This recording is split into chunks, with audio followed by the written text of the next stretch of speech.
अस्सलाम वालेकुम गाइस। उम्मीद करती हूँ आप सब खैरियत से होंगे। अच्छा, तो आज हम बात कर रहे हैं इन चीज़ों की जिन पर गर्मियों में किसी का ध्यान नहीं जाता, मगर असल स्टाइल वही से बनता है। नेक, दामन और स्लीव्स, बस यही तीन चीजें अगर ठीक हो जाएं तो पूरा सूट अलग ही क्लास का लगता है। अब देखें, गर्मियों का मौसम वैसे ही हल्का फुल्का होता है और ऐसे में अगर नेक ज्यादा बड़ा बड़ा या बंद हो तो एक अजीब सा बोझ लगता है। इसीलिए आजकल ऐसे नेक ज्यादा पसंद किए जा रहे हैं जो ना बहुत गहरे हों ना बहुत ओपन, बस इतने कि आपको फ्रेश फील हो, जो कपड़े में ही सांस लेने की गुंजाइश दे। कुछ लोग सादा नेक रखते हैं लेकिन साथ में एक मामूली सा टच दे देते हैं, जैसे पतला सा बॉर्डर या हल्की सी लाइनिंग, और वही सादगी पूरे सूट को खूबसूरती में बदल देती है। और बाज दफा नेक का सिर्फ अंदाज बदलने से कमीज का रूप बदल जाता है। यही तो खास बात है।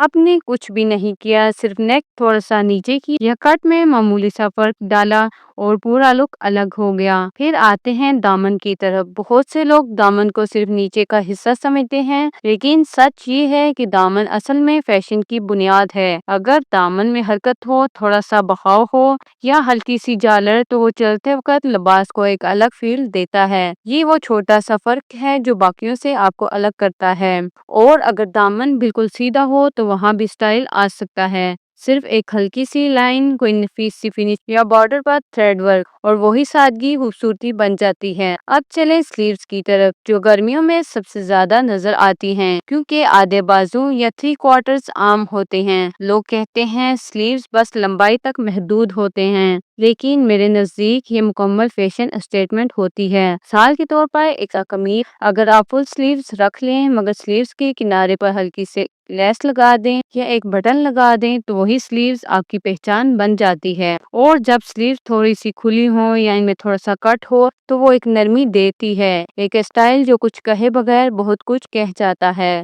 बाजुकात स्लीव्स में जाली इस्तेमाल कर ली जाती है या थ्रेड वर्क, और वही कपड़ा जो आम लग रहा होता है फौरन हास हो जाता है। गर्मियों में तो खास तौर पर जाली वाले स्लीव्स बहुत काम आते हैं। एक तो गर्मी से बचत, दूसरा स्टाइल खुद बहुद आ जाता है। और अगर हाथ की हरकत के साथ स्लीव्स में हल्का सा फ्लेयर हो तो वो एक अलग ही ग्रेस देता है। अब मजे की बात यह है कि इन तीनों चीजों में अगर थोड़ा सा बैलेंस हो जाए, यानी नेक में नफासत, दामन में बहाव और स्लीव्स में हल्का सा फन, तो आपकी कमीज किसी भी बड़े ब्रांड से कम नहीं लगती। इसके लिए ना बड़ी मेहनत की जरूरत होती है ना भारी बजट की, सिर्फ ये समझने की जरूरत है कि कौन सा फैब्रिक, कौन सा कट और कौन सा अंदाज आपकी शख्सियत के साथ जाता है। कभी कभार सिर्फ नेक में एक लाइन का फर्क डालने से चेहरा ज्यादा नुमाया लगने लगता है। कभी दामन की लंबाई थोड़ी कम या ज्यादा करने से कद ऊंचा या मुतवाजन दिखाई देता है। और स्लीव्स की फिटिंग अगर बाजू के हिसाब से हो तो पूरा लिबास सलीके वाला लगता है। ये वो छोटी छोटी चीजें हैं जिन पर कोई खास ध्यान नहीं देता, लेकिन असल फैशन इन्हीं तफसीलात में छुपा होता है। तो अगली बार जब आप कोई सूट सिलवाने जाएं या खरीदें तो सिर्फ प्रिंट या रंग ना देखें, तीन चीजें लाजमी चेक करें। नेक की कटिंग कैसी है, दामन में हरकत है या नहीं, और स्लीव्स में नफासत है या बस कपड़ा लपेट दिया गया है। क्योंकि जो लोग ये छोटी बातें समझते हैं वही बड़े अंदाज बनाते हैं। उम्मीद करती हूँ आज की वीडियो आपको बहुत पसंद आई होगी। मजीद ऐसे डिजाइन और स्टाइल देखने के लिए मेरे साथ जुड़े रहें। मेरे चैनल को सब्सक्राइब कर लें और मेरे वीडियोस को लाइक और शेयर कर दें। अपना ख्याल रखिएगा। कल मिलते हैं। अल्लाह हाफिज।